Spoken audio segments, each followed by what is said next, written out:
Now, near Fitchburg, Massachusetts, a respectable farmer committed a quite minor breach against the men's styles of his period. And so we began by tracing his story through these objects. The case of razors is well over a century old, and it belongs to the time when every man liked to have a razor for each day of the week. So Joe Palmer, a farmer, prized such a set, because then it was the ironclad fashion for American men to go clean-shaven. Now there's also another kind of blade. The knife from a country store used for cutting cheese and things like that might also be used as a lethal weapon. To begin with, the story was ridiculous, except that it happened, and it became deadly, merely over a man's beard. Near Fitchburg, Massachusetts, there is a crude old monument of him. It doesn't look much like him, but it does show the whiskers. It was as trivial a thing as that, in a calm and peaceful New England town, beginning with a little friendly kidding in a barber shop. So the parson stops the town drunkard. Samuel, says the parson, I'm disgusted with you. Now, you come to church tomorrow night, and I'll try to save you just once more. So the drunkard, he says, now that's right Christian of you, parson, but there are 9 churches in this town. Don't you think I ought to spread my business around a little more? Latest from Buffalo, New York. All right, Joe, I'll go to work on you. Get in that chair, you big baboon. If we go home with a month's whiskers on us, our wives will scream and slam the door in our face. Say, Judge, you think we could take him into court for that? You go ahead of me if you want, Parker. I've been growing this crop long enough so I can wait another half hour for mowing. Every time you fellas go deer hunting and come back sprouting brush from your jaws, you like to admire yourselves a while, don't you? Back to nature, they say, storekeeper. Now it's back to work. Figure the extra work you growed for me in the woods, that'll be 15 cents for you, Parker, and 2 bits for Joe. He sprouted the more since you went hunting. Say, I think I'll go home with all this hair on my face. Martha laughed fit to kill. Well, after all, if God chooses to grow hair on a man's face... And God chooses to let a barber make his living, too. Ain't that right, Judge? Yes, and if God chooses to make Joe Palmer one of the stubbornest cusses in... I'll tell you the truth, boys. Once these things stop itching, wonder why a man shouldn't have the freedom, as long as he's not hurting nobody else. Well, I'll go home, scare Martha, and wash up. Bring my 2 bits and my beard back later. So long, boys. Goodbye, Joe. Joe's a nice feller. Religious and all. Awfully nice wife, too. But he's got a pile of opinions. So have I. One of them is that we leave the gossip to the women. Remember those who suffer and eat not tonight. Thy grace on them, Lord, as on us, to whom thou givest so much. Amen. Sweet piece of deer meat, too. Lord was good to us. Parker and me packed $6 out apiece and stored them in Henderson's ice cellar. Well, there's a kind of joy in stalking your game through the deep woods. You're wild and free as the beasts you must kill. Ponder. Sometimes I ask the Lord with...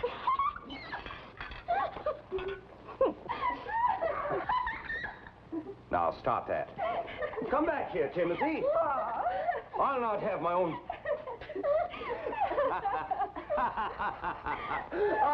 All right, Timothy, come on, sit down, eat your supper. Now, that's enough, that's enough. You look a fright. Yes, of course. It was just a little joke. Your own grandpa said that every fool man had a right to try a mustache or even a beard once in his lifetime. I guess we don't have that right in our generation. No sense in breaking with custom. Yes, but the philosophy in this country... Philosophizing won't keep you out of the barber chair tomorrow, Joe. Don't keep Pete from charging me 2 bits for the job, either. But 150 years ago, an American could grow a beard like Methuselah, and no soul to boss him. These mashed potatoes are as light as the wings of an angel, Martha. I kind of like your whiskers, Pa. You look like the Bible. A picture from it, I mean. There. Now, out of the mouths of babes. Nonsense. A joke's a joke. Now finish your supper and... I confess something aroused me, Martha. You know Henderson. We stored the deer meat in his ice house. Well, he said to me, and not joking, mind you, but like he'd a right to, and take that filth off your face, Joe, like an American. Well, we are Americans, and in Rome, do as the Romans.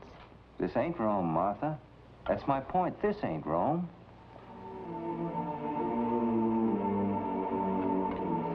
Every time you go hunting with Joe Palmer, you come back smelling of bad liquor and spouting lies and looking like a pair of Barbary apes. Come to think about it, Joe still looked like a Barbary ape the last time I seen him. It was nice of Charlie Parker and Joe to have Henderson leave us off a piece of their deer liver. This deer liver is delicious. But Henderson's still grumbling because Joe didn't chop off his whiskers yesterday afternoon. Imagine that. What day is today, Martha? Thursday. Well, Finney the barber will swear up and down Broad Street that gypped him out of his 2 bits. Well, you just gyp him then, but chop off those bristles. And you needn't act like Samson, afeard to lose his strength, along with a few snippets of hair. That's what Delilah said, no doubt. Well, it isn't Delilah's opinion concerns me, but neighbors like Henderson saying you ought to scrape the filth off your face. I don't like that. Don't like the way Henderson ordered me. What do you say we let this crop grow a little higher before we put the mowers to it? What do you say, huh? He hasn't been near my shop yet. That means he still has it on, then. Why does he have to be so different? Yeah. Merely a touch of eccentricity, dear. Would you have me try him in my court? Get up. Up. To lie there on a Sunday and swear you won't go to church because it might mean laughing at Joe Palmer. How do we know he didn't join up with some secret religion or some bunch of anarchists? Joe, an anarchist? Oh, fuck. How do you know? How do you know? How can we know why Joe grew up? All right, I'll go to church. Who hates intolerance more than the Christian? Yet toleration is a two-edged sword, is it not? For we must learn to tolerate the needs and opinions of our neighbors before we ourselves can be tolerated. Who is a law unto himself?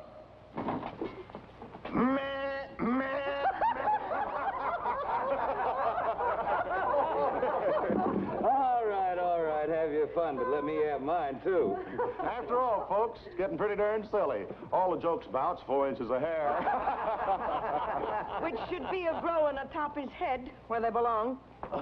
Now, Joe's a customer, folks. If it is Joe behind that disguise. That might well be the reason, Mr. Davis. Yeah, Joe. Who'd you kill you're running away from?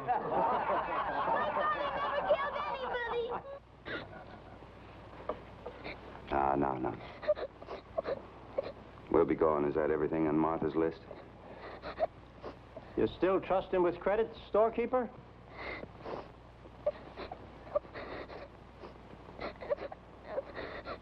Well, that's, $3.18. $3.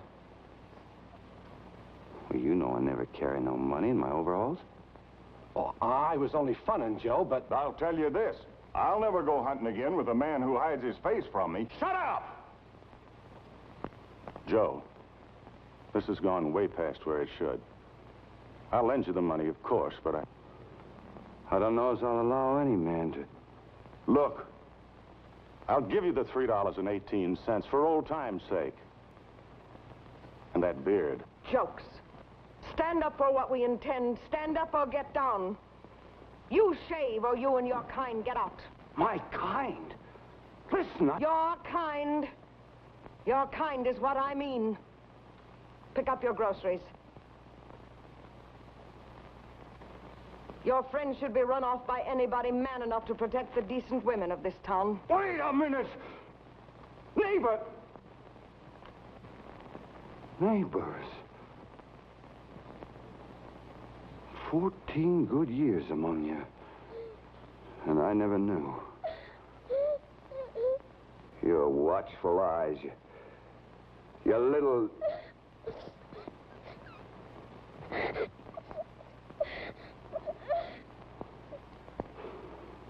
put too much meaning to it.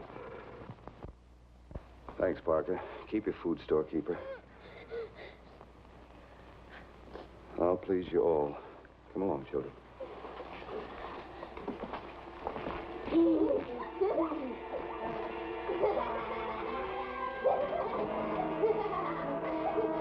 Caused trouble down to the store this morning.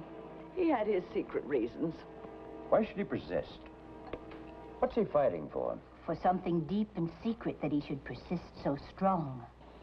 Like I said last night, I tell you, he has his secret reasons. But Joe's just like me. I tell you... How do you know? How do you know? I swear I've grown so used to you this way now, it'll seem indecent to look upon your naked face. Well, you can leave the kitchen, Martha, and I'll sort of sneak up on you in about 20 minutes. Where's my little Susan? Well, she is a mite late. Playing in the school grounds, I guess.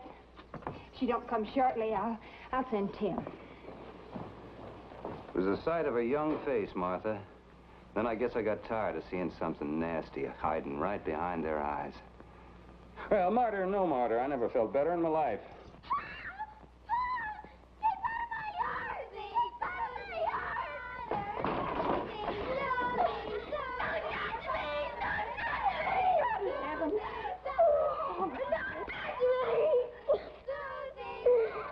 I know they do it. They planned it. I'll kill them. I'll gouge your eyes. Stay right here. Keep him inside, Mark. Tony, get away. Get away.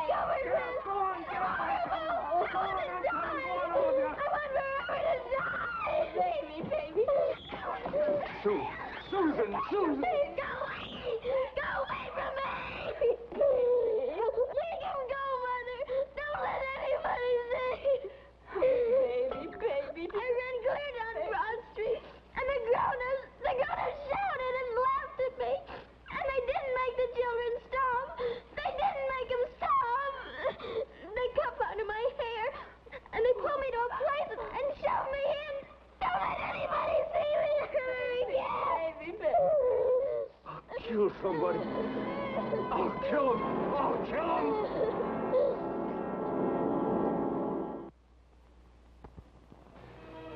And the devil in these things is that when you've gone too far and let your children turn savage by your example, you can't stop.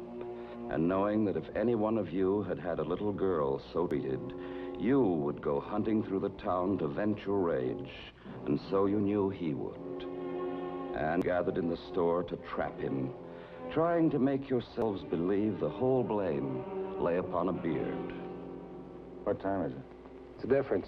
They'll be here.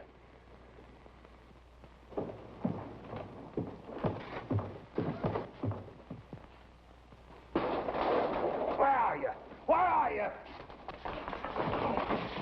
Get him up on the counter, man. Come on, get his arms. All right, let's go. Fool! We're just trying to off your beard. You didn't take it off, so we will. Hurry up or I'll rip it off by hand. Look out, he's got a knife! We're only trying to hack your beard off, you fool!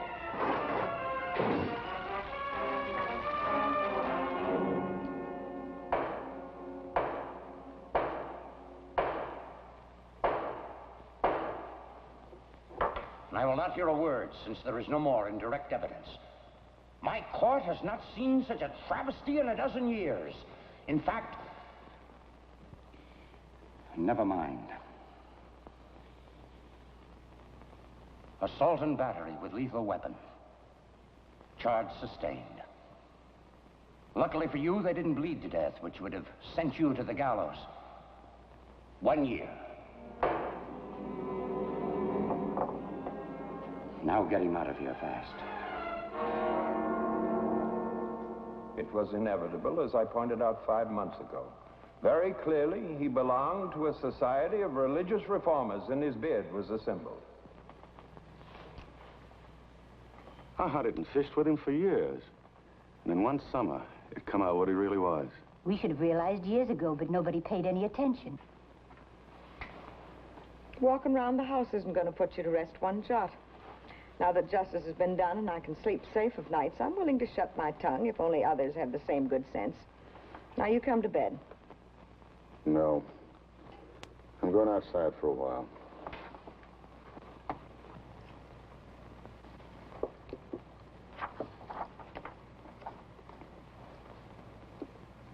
You've taken to reading supper time as well as breakfast. It's an old lawyer's trick, Georgia. There are times when a man can't talk. Joe Palmer? Something has got to be done. Silly, isn't it, to put a beard in jail, but maybe that might make the story.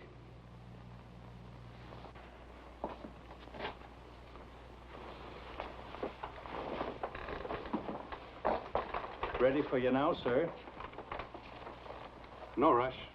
Hope to be here a couple of days. Just dropped in to freshen up after the long train ride.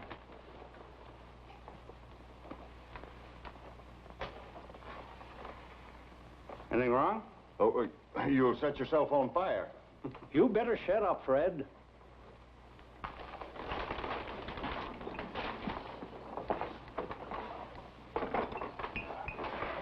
You see, sir, we ain't nosy in this town like it always says country people are in those city magazines. Yeah? Oh, I like meeting people. I'm, selling general merchandise? Specialty? Buffalo? New York City. Oh. I'm what you might call a cub reporter. First time they've ever given me a railroad fare and expenses. My name's Carl Winton. The New York Globe. Shave it off? Gosh, no. It took me 3 months of tender care to raise this. No, just trim the neck and tidy the whiskers. Yeah. Neck.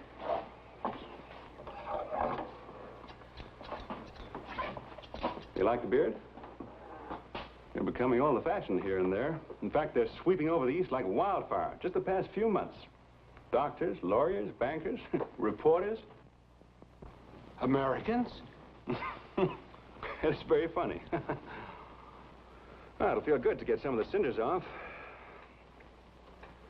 I understand you've had some kind of trouble here with a man, Joe Palmerson?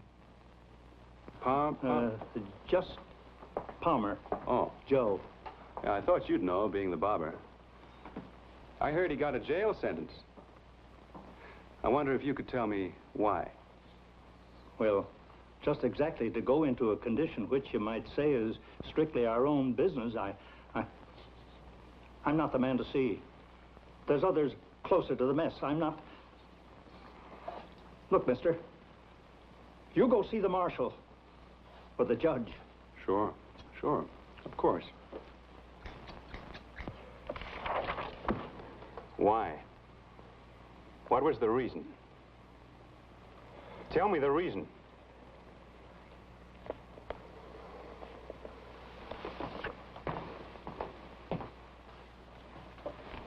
Why? Can you tell me that, Judge? As a judge, my decision is based solely on the evidence presented in a trial. Now, you know that. Yes, sir, I understand that. I am not obliged to defend my judgment in a New York newspaper. No, surely not, Judge, if that's the way you want it. Now, the only evidence presented in this trial was an 18-inch cheese knife with which Joe Palmer murderously attacked a group of our townspeople. Even after he was bodily flung to the floor, he was still lunging with this weapon with intent to kill. Now, that was the only evidence presented in the case. Yes, I know that, sir. As an officer of this court, I am bound to listen only to the evidence presented in a trial. Yes, sir. But there's one thing I'd like to get clear. Was the beard he wore presented in evidence? No. No, of course not. However, now look, I cannot discuss this. I would do so. I would be very glad to discuss this with you outside of law. What I think as a private citizen has nothing to do with my position on the bench. And what do you think, Judge? As a private citizen, of course. I am disturbed. But the law is the law. I have a friend that you might ask. I'll ask him here at noon. Thank you, Judge.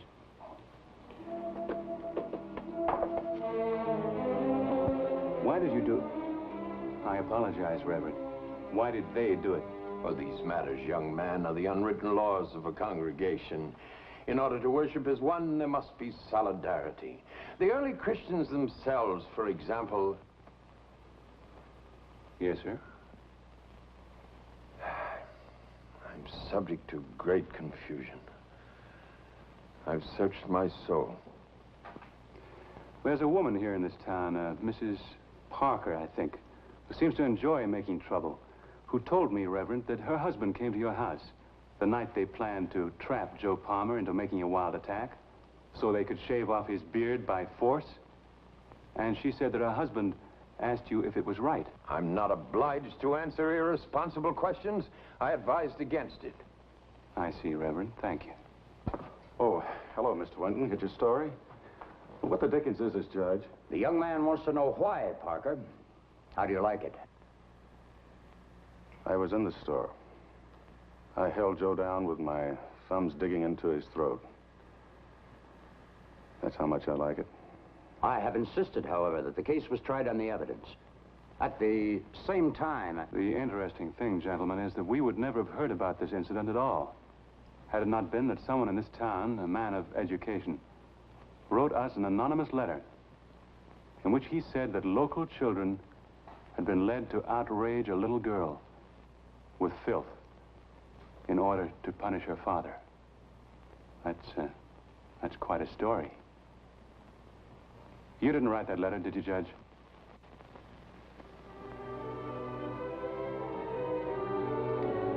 Within 10 days, they had a paper to suspend Joe's sentence, but he was strangely stubborn now and stayed in jail to the final hour of his term. And why should a man do that?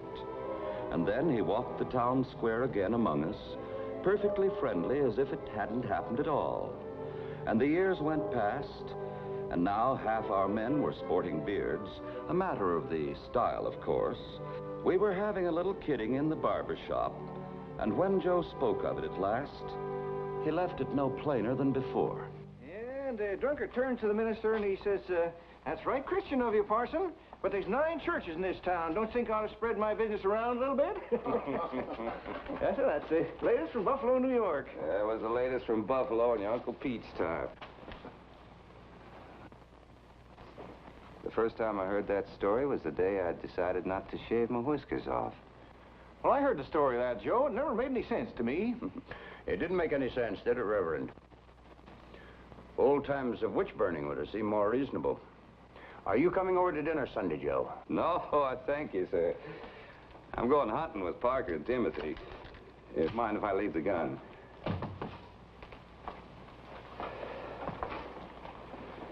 I guess none of us will ever know the plain answer. I was a stubborn cuss at first, and it opened a door. Something black burst through and went crazy. Judge, if I laid something on the conscience of this town, does it still lay somehow on me? Was it all of us?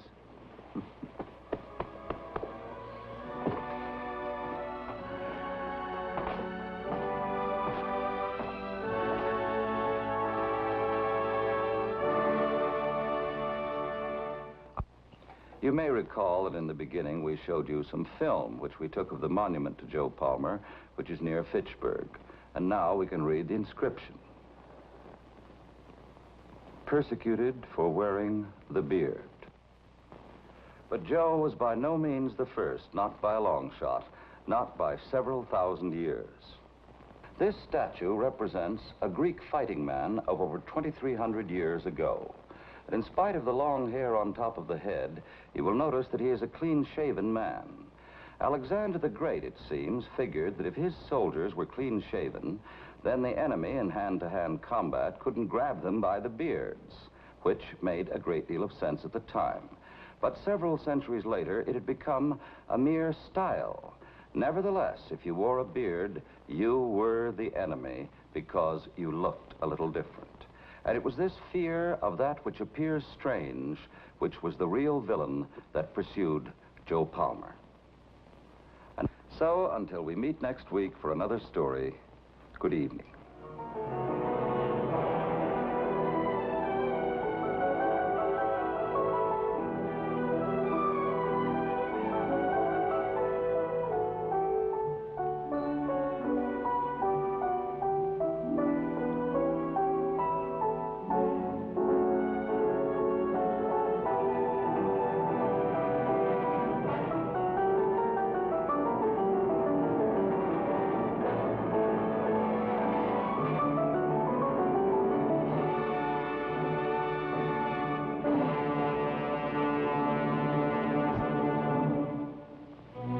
us at telephone time next week. Until then, we remain sincerely yours, the Bell Telephone System.